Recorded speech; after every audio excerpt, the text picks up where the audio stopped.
People thought he was cold, even broken. But deep inside, something was waiting. Something locked away so tightly that no one, not even Liam, knew what would happen when it finally broke free. And then, one rainy Tuesday afternoon, everything changed. Once upon a time, in a quiet little town surrounded by green hills, there was a boy named Liam. Liam was 7 years old.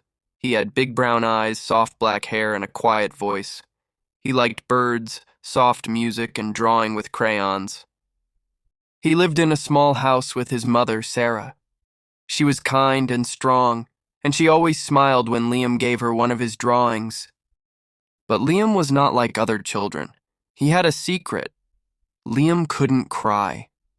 He never cried when he fell. He never cried when he was sad. He never cried, not even when his favorite toy broke or when someone was mean to him. At school, his teachers said, "Liam is a good boy. He's calm. He's quiet." But inside, Liam sometimes felt strange. There were days when his chest felt heavy, like a balloon filled with too much air.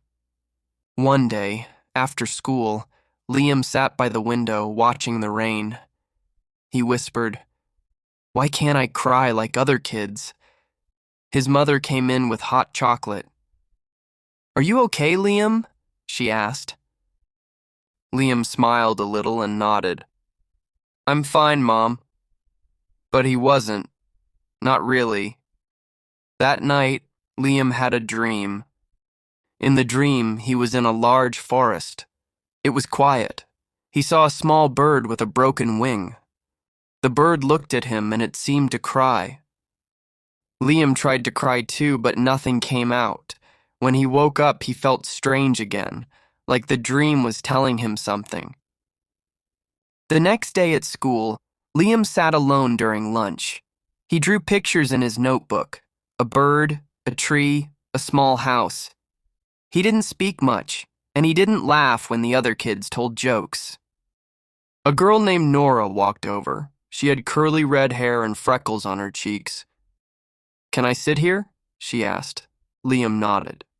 Nora opened her lunchbox and said, "Do you like peanut butter?" Liam smiled softly. "Yeah, a little." They sat in silence for a moment. Then Nora asked, "Why are you always so quiet?"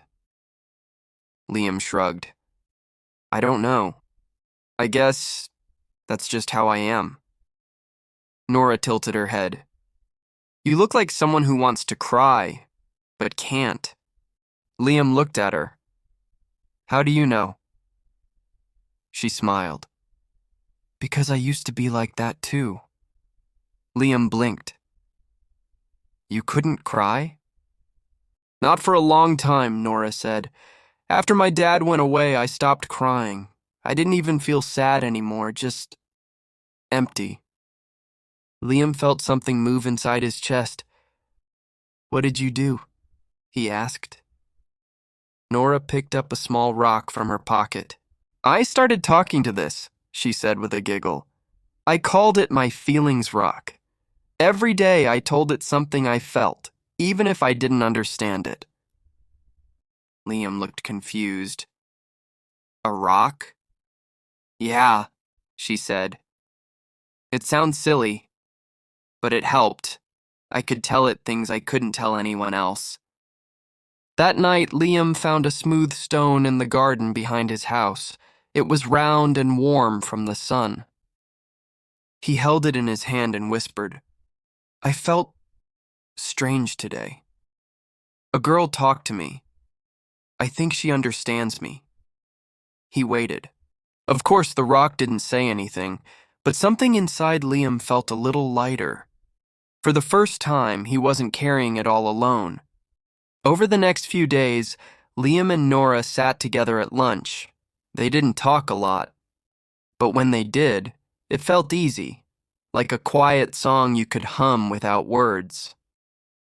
Nora shared small stories about her life, how her mom made pancakes shaped like stars, how she got scared during thunderstorms, how she still missed her dad, even though she didn't talk about him much. Liam listened. Then one day he said something unexpected. "My mom cries all the time," he whispered. Nora looked at him gently. "Does that scare you?" Liam shook his head. "No, it just feels like I should cry too, but I can't. Not even when I want to." Nora reached into her backpack and pulled out another rock. "This one's for you," she said. Liam took it carefully. It was cool and smooth, with tiny white lines on it. "What do I do with it?" "Tell it your secrets," she said, "even if they sound silly." That night, Liam sat by his window. The wind moved the curtains. His room felt still and full at the same time. He held the rock close and whispered, "I miss my dad. I miss the way he laughed. I pretend I don't care. But I do. I care a lot." His voice cracked. He closed his eyes, and then a tear fell. Just one, soft and silent, like a raindrop landing on dry ground. Liam opened his eyes wide. He touched his cheek and looked at the tear on his finger. He didn't cry more. Not that night, but something had changed. The next morning, Liam woke up feeling lighter. He couldn't explain it. It wasn't like everything was better, but the air felt different, like he could breathe more deeply. At school, he saw Nora by the swings. She waved. He walked up and said softly, "I think your rock worked." Nora smiled. "You cried?" Liam nodded. "Just a little." "That's how it starts," she said. They sat on the swings, back and forth. No rush, no loud words. Then Nora said something he didn't expect. "You know, I used to cry a lot. Every night." Liam looked at her. She always seemed so strong. "But one day," she continued, "I learned crying doesn't make me weak. It helps me let go, like clouds letting go of the rain." Liam thought about that. Maybe his heart had been holding too many clouds. Over the next weeks, Liam changed. He laughed more, he shared more, and sometimes when he felt too full, he let a few tears fall. His mother noticed. One night she tucked him in and kissed his forehead. "I'm proud of you," she said. "For what?" he asked. "For feeling," she whispered. "That's the bravest thing anyone can do." Liam didn't say anything, but he smiled. Seasons passed. Liam grew. He wasn't the boy who couldn't cry anymore. He was the boy who understood his heart. Sometimes he still felt pain. That's life. But now, he knew what to do. One rainy afternoon, Liam saw a younger boy sitting alone under the big oak tree, eyes down, shoulders heavy. Liam walked over. "Hi," he said. The boy didn't look up. Liam sat beside him, quiet.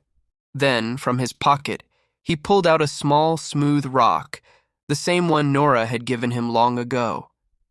He placed it in the boy's hand. "Hold it," Liam said gently. "When the pain gets too big, this helps." The boy looked up surprised.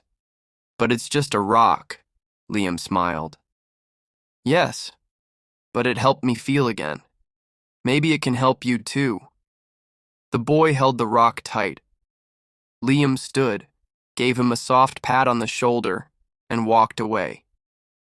As he did, he looked up at the gray sky. It was starting to rain, but this time the clouds didn't feel so heavy. And for the first time in a long time, Liam let the rain fall. Not to hide his tears, but to honor them. Because sometimes, tears aren't a sign of sadness. They're proof that you're alive. Thanks for listening to Fluent Tales. Did this story inspire you? Subscribe to hear more English stories like this one. We learn best when we feel every word.